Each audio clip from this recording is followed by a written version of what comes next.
Saludos. Regresamos con la histología del sistema cardiovascular y una vez revisadas las características histológicas del corazón, continuaremos revisando las características histológicas de los vasos sanguíneos tanto en el sistema macrovascular como en el sistema microvascular. Cuando nos encontramos en la presencia de diferentes vasos sanguíneos, como ocurre con esta imagen que tenemos histológica, es importante hacerse la pregunta: ¿cuál es la composición de cada uno de esos vasos sanguíneos? Y al observar esta imagen, ¿cuál de los dos corresponde a una estructura arterial y cuál corresponde a una estructura venosa? Desde el punto de vista histológico, ¿cuáles son las características que permiten establecer las diferencias entre un vaso de naturaleza arterial y un vaso de naturaleza venoso? Esto dependerá entonces de sus estructuras histológicas. Para poder comenzar, debemos establecer un principio de estructura básica.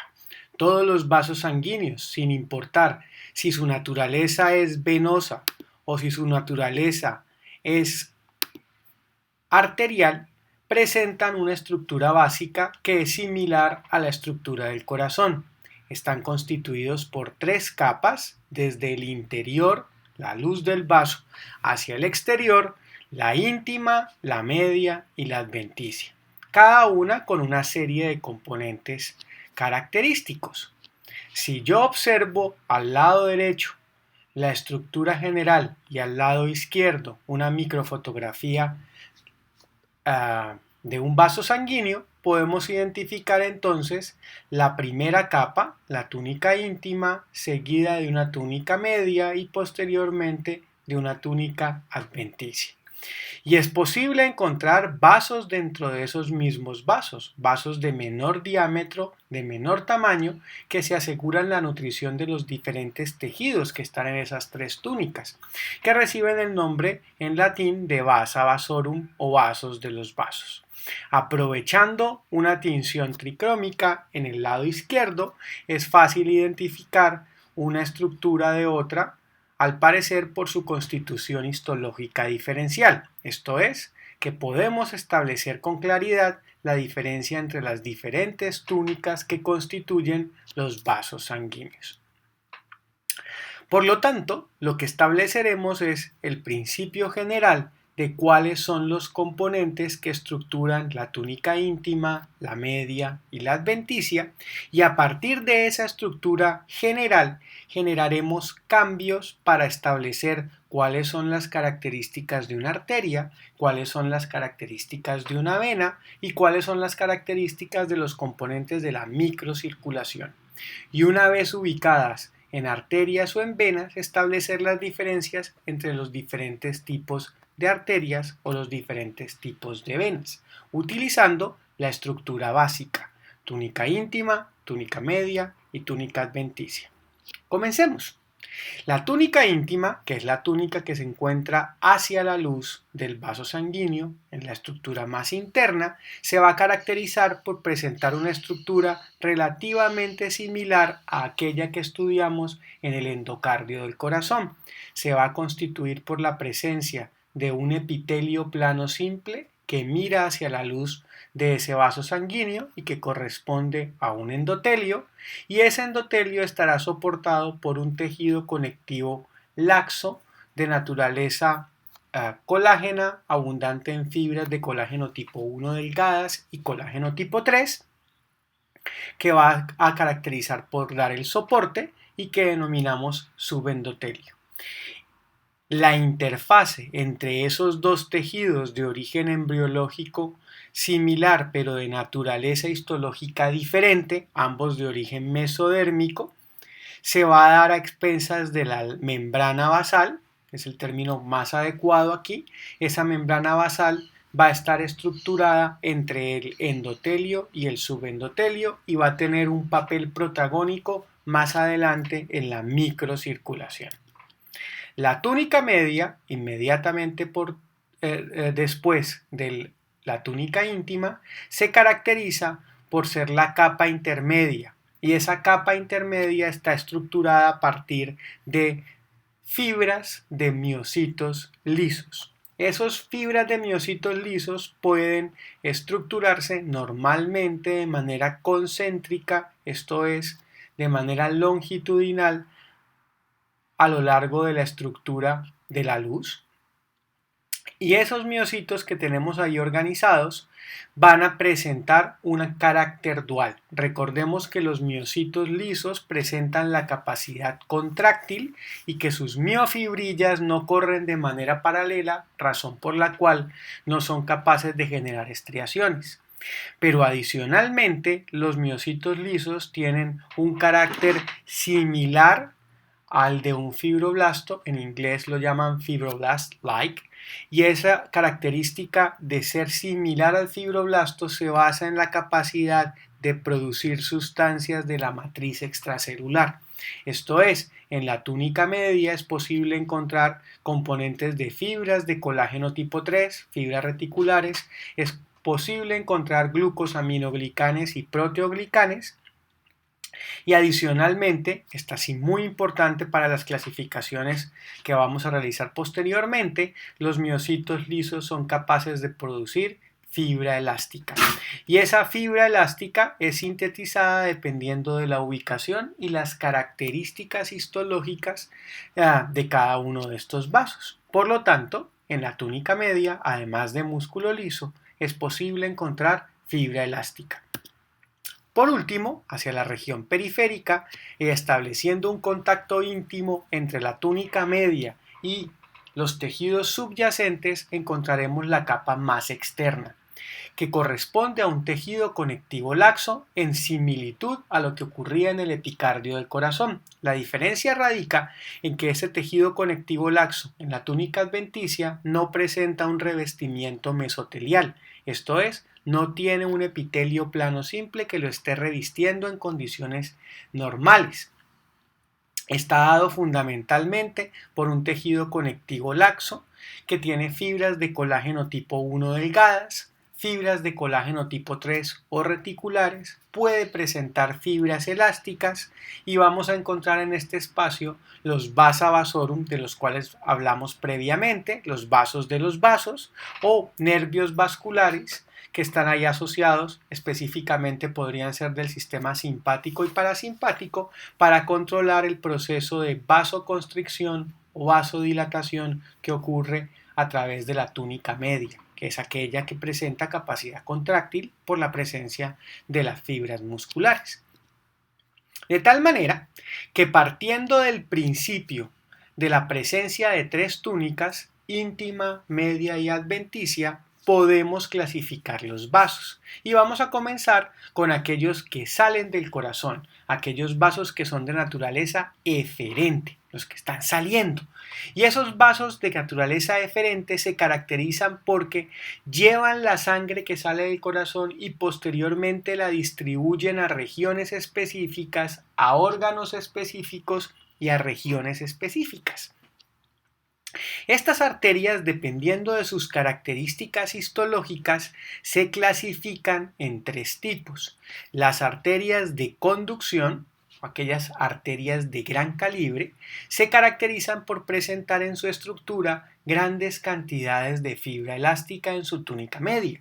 Esto hace que reciban el nombre también de arterias elásticas y corresponden al primer grupo de arterias que salen del corazón. Posteriormente, tenemos las arterias de distribución. Las arterias de distribución se caracterizan porque su túnica media presenta un muy gran desarrollo. Ese gran desarrollo les permite presentar a veces una mayor cantidad de túnica media que incluso tamaño de luz.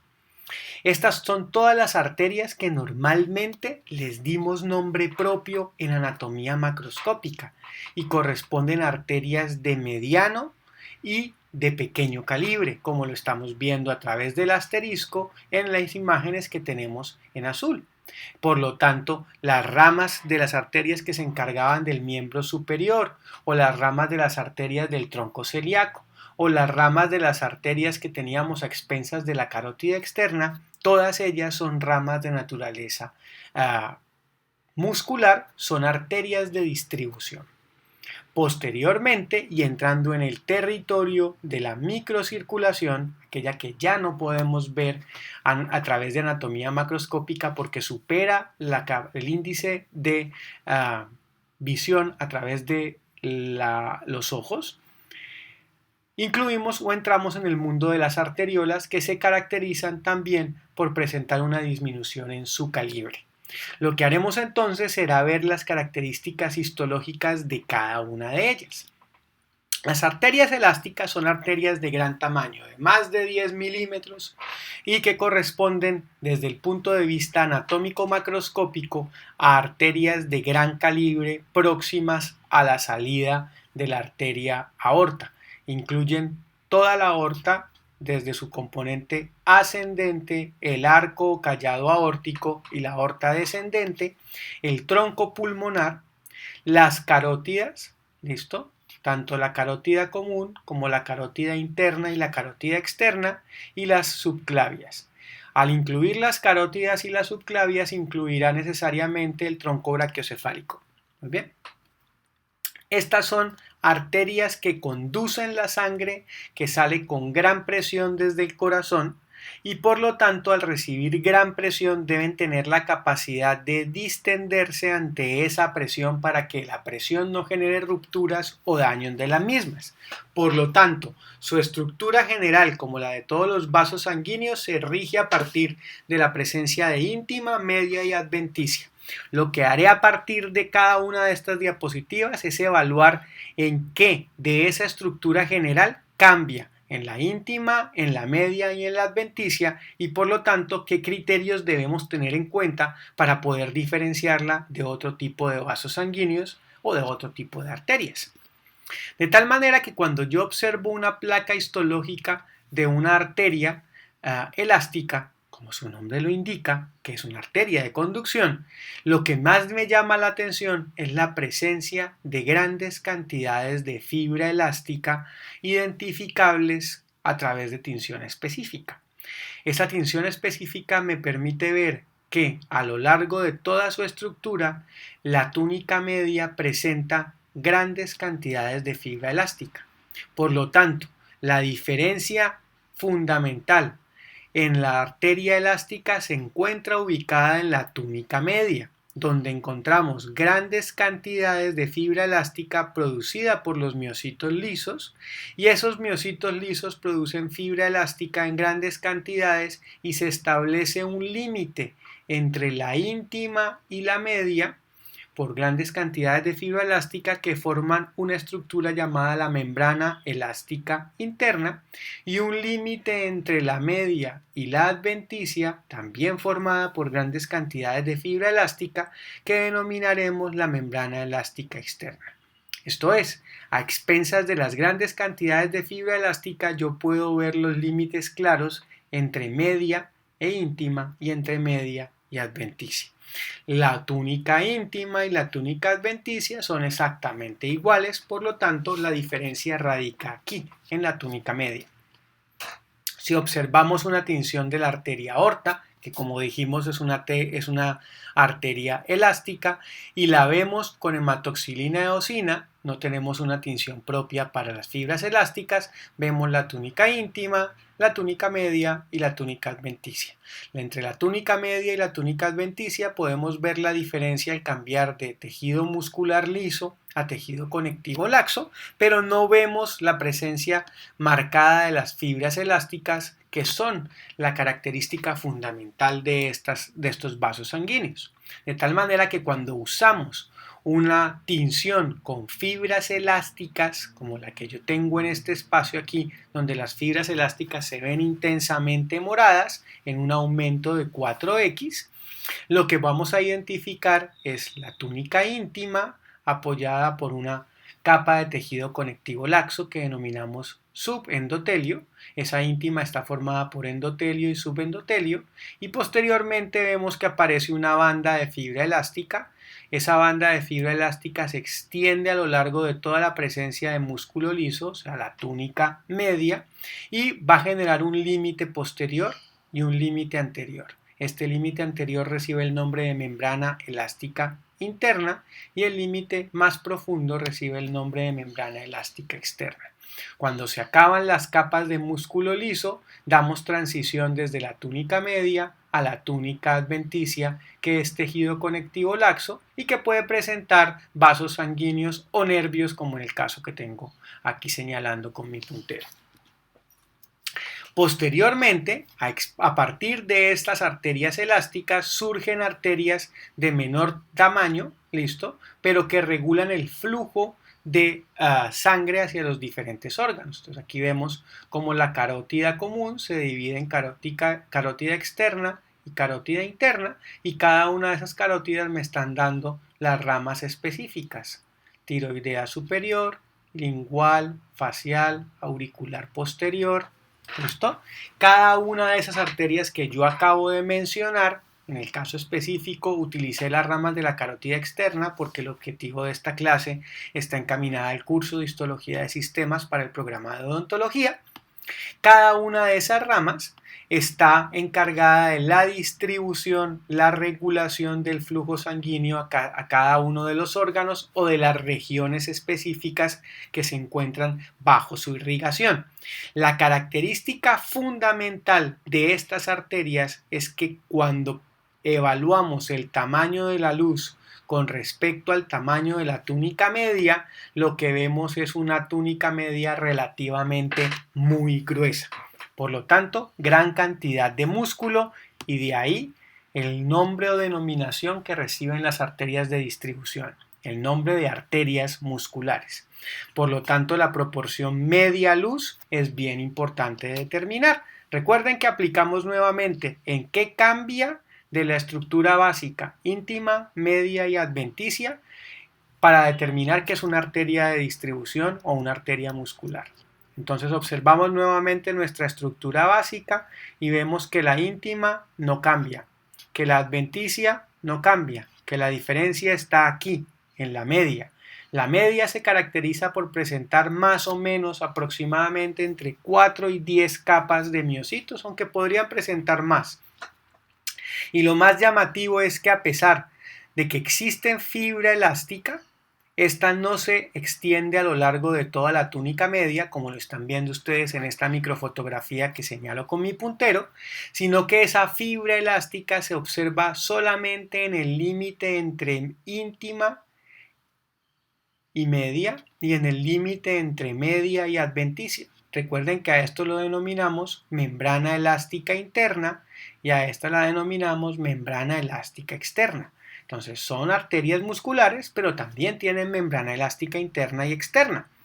Se pueden identificar, y la membrana elástica interna tiene la peculiaridad en ese límite entre íntima y media de generar un cambio. Miren que la luz ya no es recta, sino que esa membrana elástica interna genera un festoneado de la túnica íntima.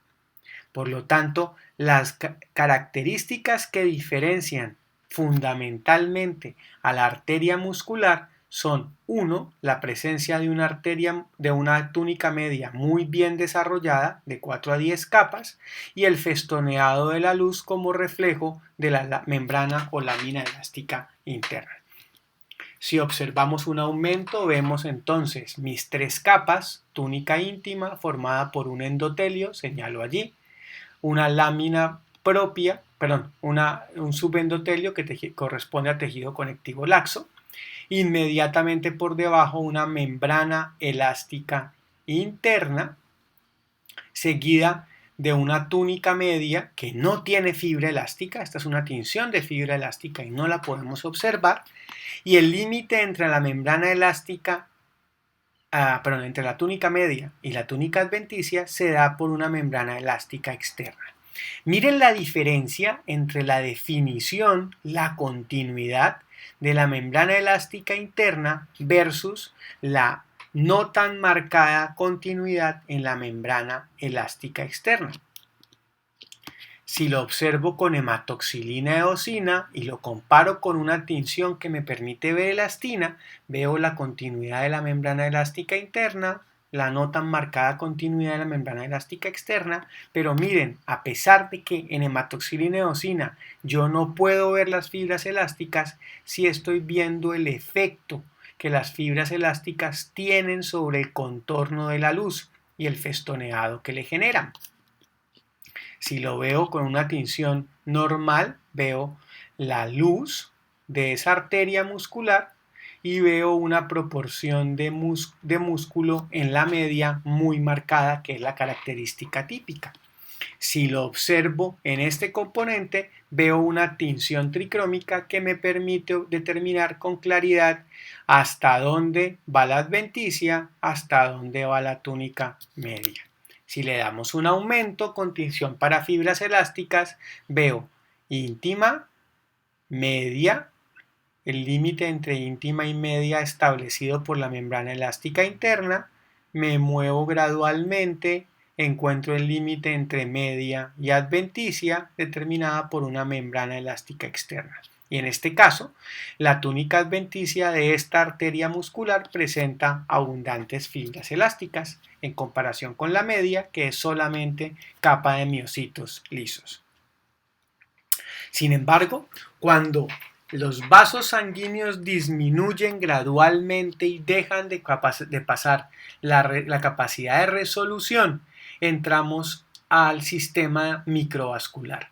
El sistema microvascular o microcirculación es el sistema que asegura el verdadero intercambio de oxígeno y de CO2 entre los diferentes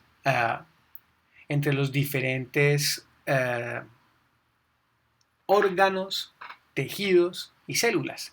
Es realmente en el sistema microvascular donde ocurre el intercambio gaseoso de oxígeno y de CO2, donde ocurre el intercambio de agua, de electrolitos, de glucosa, de desechos metabólicos, de nutrientes, de hormonas, pero adicionalmente de componentes de anticuerpos. Es a través de este sistema donde ocurre el verdadero intercambio.